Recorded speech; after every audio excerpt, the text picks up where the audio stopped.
friends, welcome to The Last Homely House. I'm Kate and today I want to talk to you about a quilt block that I'm making for another Project Linus quilt. I wonder if you remember a little while ago I made this Irish chain quilt as the first of my tribute to my mum really. My mum made all sorts of Project Linus quilts throughout her life.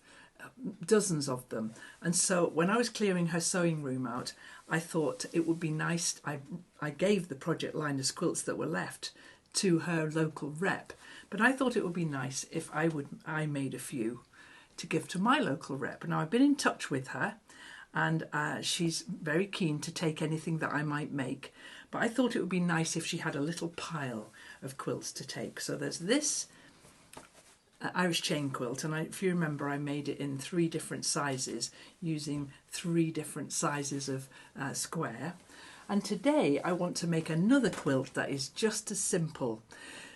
Now it's a quilt block that I've made before. It's the St. Louis 16 patch, and it's a quilt block that I really love because it comes together so easily and uses jelly roll strips. What's not to like? So I will show you the St. Louis 16 patch that I made years ago. I made this one, kept this one for me, and this one's quite a heavy quilt, and this one sits on my bed in the winter time. And I made this out of 2 lines from Anna Maria Horner, who's a fabric designer I really like, and the designs were called True Colours and Pretty Potent, and I used 1 of each for the blocks, and it's massive. Shall I stand up and show you the rest of it? It's really huge. And so we're going to have a go today at making a much smaller version of the St. Louis 16 patch. Now, pop that there, don't fall over. There we go.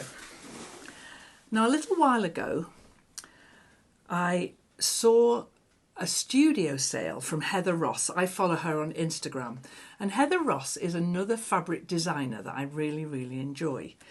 Her designs are very whimsical and colourful and playful and not in my usual style, but I saw this studio sale and I was a little bit beguiled by it, and so I went along at the appointed time and I bought some fat quarter bundles, and when they arrived I looked at them and thought, why have I bought those?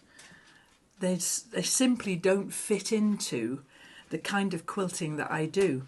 I like the big, bold, colourful, free spirit fabrics that are designed by my 3 favourite designers, Kay Fassett, Brandon Mabley and Philip Jacobs.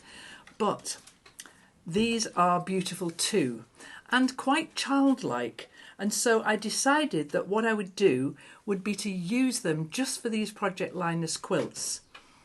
Now this one is actually quite, well, subtle, is that a word you could use to describe me? This is quite an understated design, let's say. These, however, are nothing like understated. So just look at these amazing colours and all these beautiful little playful designs with these pretty flowers here and some seahorses, little butterflies. I really like this green one with the chicks, very pretty. And that bright yellow with some more chicks, they're just lovely, aren't they? And some surfer girls, why not?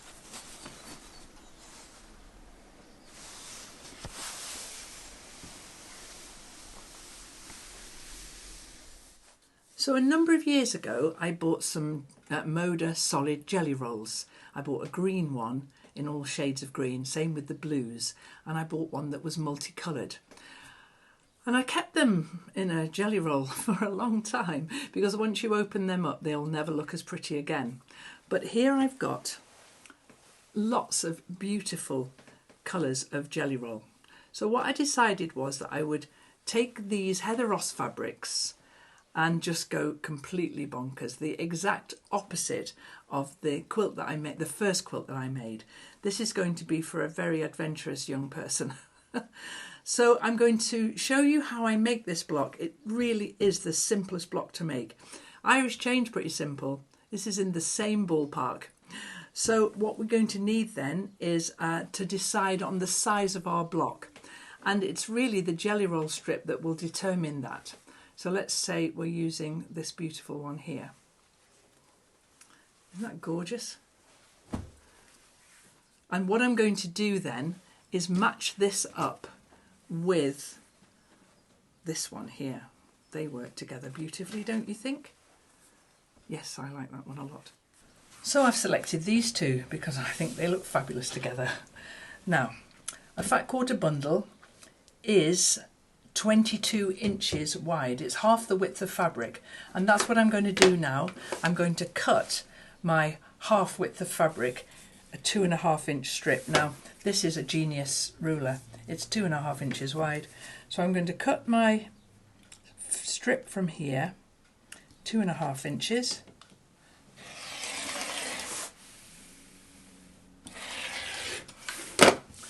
and then this thing is 2.5 inches already, and I'll just trim it off there. And what I'm going to do now is go to the sewing machine and sew these two together. So let's do that now.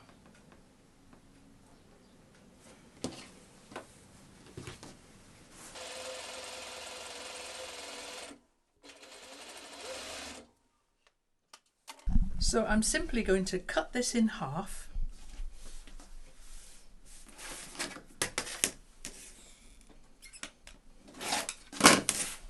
And now I'm going to sew right sides together for these two pieces now. I'll go and do that. And so now you've got strips that look like this, and what we're going to do with them next is just cut them 2.5 inches wide.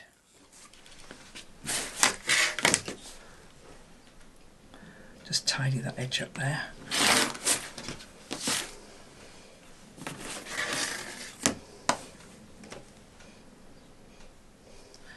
Be careful to line up the ruler guides with your seam so that it's not going to be wonky. It's a good guide.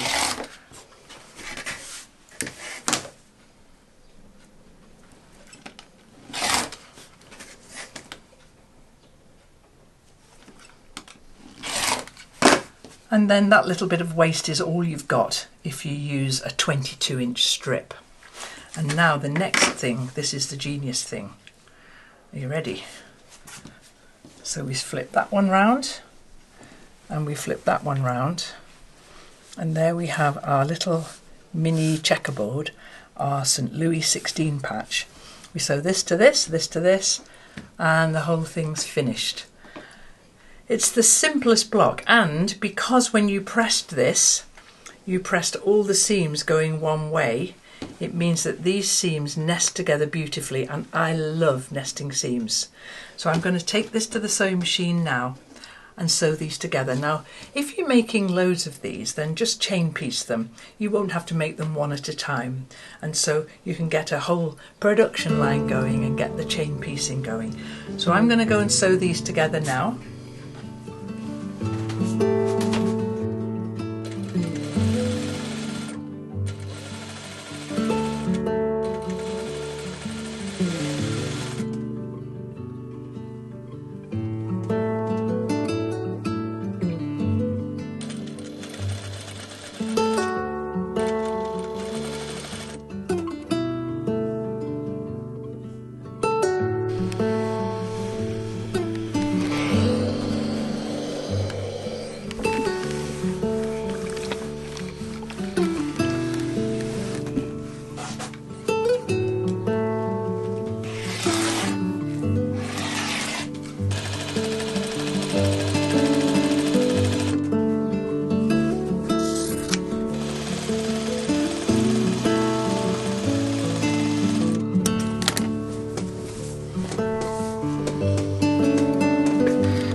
I've made 24 of these blocks now. They're lovely fun to make, really enjoyable, and these are the craziest colourways. So I'm going to place them up on the board now, and the only thing to remember when you're placing them is when you have a plane here, make sure that you have a pattern coming in next to it and not a plane. Now, it's easy enough to correct if you get it wrong. So I'm just going to pop these up.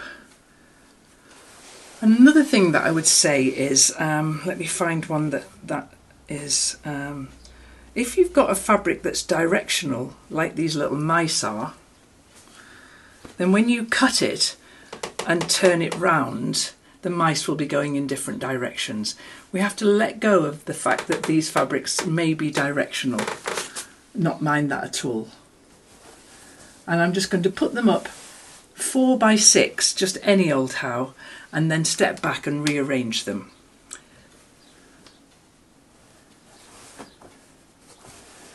There really are some bonkers fabrics in here. And so I really will just stick them up quite quickly and do some rearranging. Oh no, not blue. We'll go there. Oh no, no, we'll just pop them up. We'll pop them up. Seahorses, of course, what's not to like? Seahorses and lime green. Strawberries. Oh look, little girls on surfboards. Upside down. You can go there, little girls. Well, there's a lot of green together, isn't it?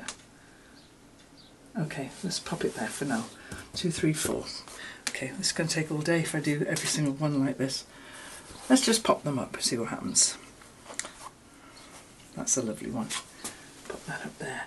Sometimes with the darker ones, like that one, your eye gets drawn right to it. And so it's a good idea to put that one on the outside of your design. Although I have to say, I think with this one, it's pretty bonkers. I don't think it's going to matter too much where they end up. Strawberries. Green. Pink strawberries. Green block. That's strawberries as well. Let's pop that one there for now. Little fairy girls and green. I've got quite a lot of green, haven't I? Anybody would think I liked green. And pink. I didn't have many pink jelly rolls, which is why pink doesn't feature in here. I must have used them all.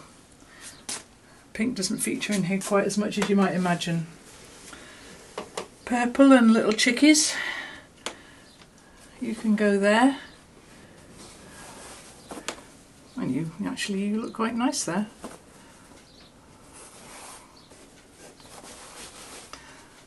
Now the whole idea about putting them up like this is I'll just live with them for a couple of days and walk past them and change a couple before I sew them together. So we're not going to have a finish on this today, but we will have a finish on this one very soon. So are you all shouting at the camera about, don't put it there, Kate, put it there? I know you are. I've really enjoyed working with these fabrics. I think there's probably another child's quilt block in here for another Linus quilt maybe, but for now I'm just going to fold them up, put them in this box with all these jelly roll strips. And I'm going to quilt this quilt top using this yellow fabric and some of my quilt wadding scraps, but I'm going to do that over on Patreon. And I thought I'd explain to you a little bit about what Patreon is, because I mention it in some videos and I just say if you want to join me over on Patreon for extra content, the link's in the description below or on the end card. And sometimes I think that, you know, people switch off from that because they're not interested in paying for more content, or they're not interested in knowing what Patreon's about. Lots of YouTube, that's a lovely one, isn't it? I think that's my favourite. Lots of content creators, YouTubers, are sponsored. you'll have watched a video where someone will say, this video is sponsored by, and then some advertiser. And once your channel gets to a certain size, and you know mine is now, all sorts of people contact you to offer sponsorship because they want you to endorse their product or their service.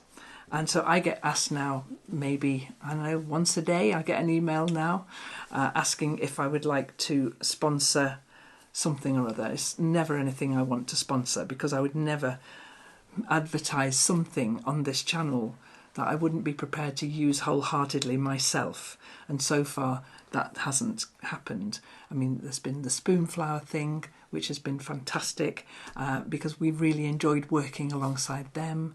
Aurifil, that's just a partnership that I've got where they make my thread boxes. It's not a sponsorship.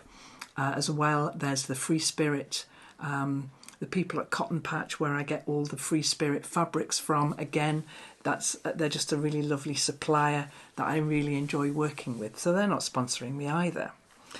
And I'm very happy to give them a little shout out for nothing at all. But it takes a lot of effort and income to keep a channel like this on the air. You know, I employ my daughter-in-law Anna and my other daughter-in-law Rita. I employ both of them to help with the day-to-day running of things. And so when I say, if you want to be a patron, that's the income. They sponsor this channel, so that this video is sponsored by my patrons, and I'm deeply, deeply grateful to every one of them. Now, a lot of content creators use Patreon, and I'm a patron of some of them. Some channels I really enjoy watching, and I'm happy to sponsor them a little bit with a small monthly outgoing every month, because they're channels that I really, really enjoy. And so being a patron, it's made me see what other Patreon creators offer.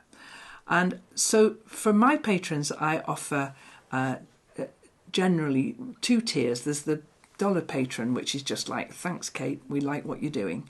And then there's the $5 patrons and the $10 patrons. And for them, I do slightly different things. So there's the monthly diary that the $5 patrons get, and then some fun stuff throughout the month sometimes. The monthly diary is often over an hour long of me just rambling on like I am now about all sorts of things. And then every Friday I do a series that I call One More, which is something to do with my crafts, my family, my garden, something to do with something that I'm doing that week. And so One More is like another full effort video like this one is for you here today. And so I like to think that I provide value for my patrons, and in return they allow me the income I need to keep this channel going and to keep the Patreon channel going. It's a lot of hard work that I really, really love.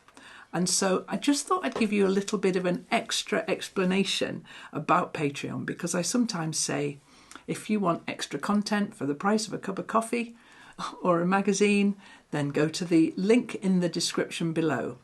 And so do that if you like. What I always say up to my patrons is that it must suit you first. If you join, you've got access to videos going back many years, but you can leave. You can join for 1 month, binge watch the lot, and then leave. It's fine, not a problem at all. Or you can join and enjoy the ongoing content that's posted regularly. So I just thought I'd give you a bit more of an explanation about Patreon, because what I'm going to do now is I'm going to lay out this quilt top with this yellow backing. And I'm going to quilt this over on Patreon while I chat to my patrons about, well, all sorts of things. So there you are. That's a bit of a longer explanation about what this Patreon malarkey is all about. If it suits you, fine. If it doesn't, also fine. This content here on the YouTubes is always free to watch. And I'm really grateful to everyone who's here. The lime green sofa, lots of space on there in both directions for everybody.